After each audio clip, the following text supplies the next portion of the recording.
কূটনৈতিক ভদ্রতা নয়, আজ কোনো মিষ্টি কথার প্রলেপ নয়। আজ সরাসরি আঙ্গুল তুলব দিল্লির সেই সব নীতি নির্ধারকদের দিকে যারা ঢাকঢোল পিটিয়ে বলে বাংলাদেশ নাকি তাদের সবচেয়ে বড় বন্ধু। আচ্ছা, কেমন বন্ধু এরা? যে বন্ধু বর্ডারে আমাদের বুকে প্রাণ জ্বালায়, যে বন্ধু আমাদের নদীগুলোকে গলা টিপে মারে, নাকি সেই বন্ধু যে বন্ধুত্বের মুখোশ পরে আমাদের ঘরে বসে আমাদের সার্বভৌমত্বকে কুড়ে কুড়ে খাচ্ছে? আজ আমরা ভারতের সেই তথাকথিত নেবারহুড ফার্স্ট পলিসির আসল কঙ্কাল বের করব। তো আপনারা দেখছেন টাইমস অফ পিপল, আপনাদের সাথে আছি আমি হৃদয় আহমেদ মাসুদ। চলুন ইতিহাসের সবচেয়ে ভয়ঙ্কর ভূ রাজনৈতিক খেলাটার পর্দা ফাঁস করি। অনেকে ভাবেন সীমান্তে মানুষ মারা যায় অসাবধানতা বশত। ভুল। এটা কোনো ভুল নয়, এটি ভারতের একটি ক্যালকুলেটেড সাইকোলজিক্যাল টেরর বা পরিকল্পিত মনস্তাত্ত্বিক আতঙ্ক।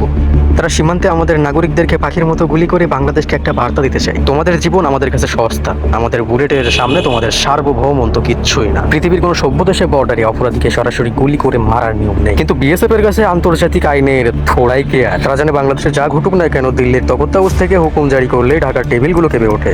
এই দাপট তারা ধরে রাখতে চায়। ভারতের এই আধিপত্যবাদের সবচেয়ে বড় অস্ত্র কি জানেন?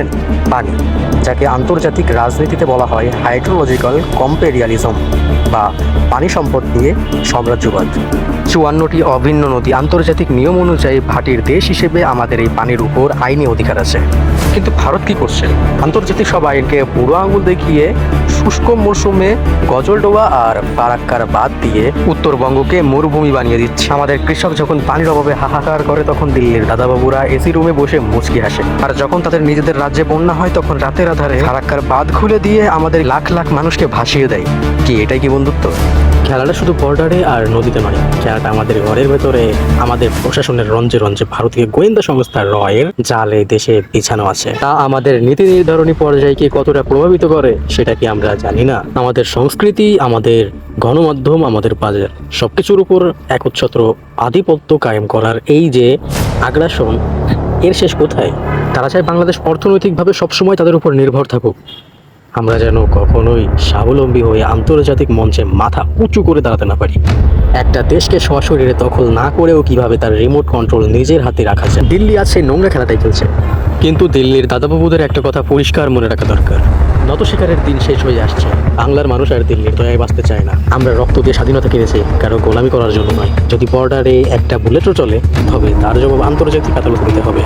যদি নদীর পানি আটকে রাখা হয়, তবে আমাদেরও আন্তর্জাতিক নদী আইনের সর্বোচ্চ প্রয়োগ করতে হবে। আর আমাদের দেশের চামচামি করা রাজনীতিবিদদেরকে বলছি, দিল্লির পা চাটলে গতি থাকতে পারে, কিন্তু জনগণের জুতার বাড়ি থেকে রেহাই পাওয়া যাবে না। বাংলাদেশ কোনো দেশের ট্রানজিট কলোনি নয়, এটি একটি স্বাধীন সার্বভৌমত্ব রাষ্ট্র। আচ্ছা, চামচিকেটার নাম কি? শুভেন্দু কি জানি।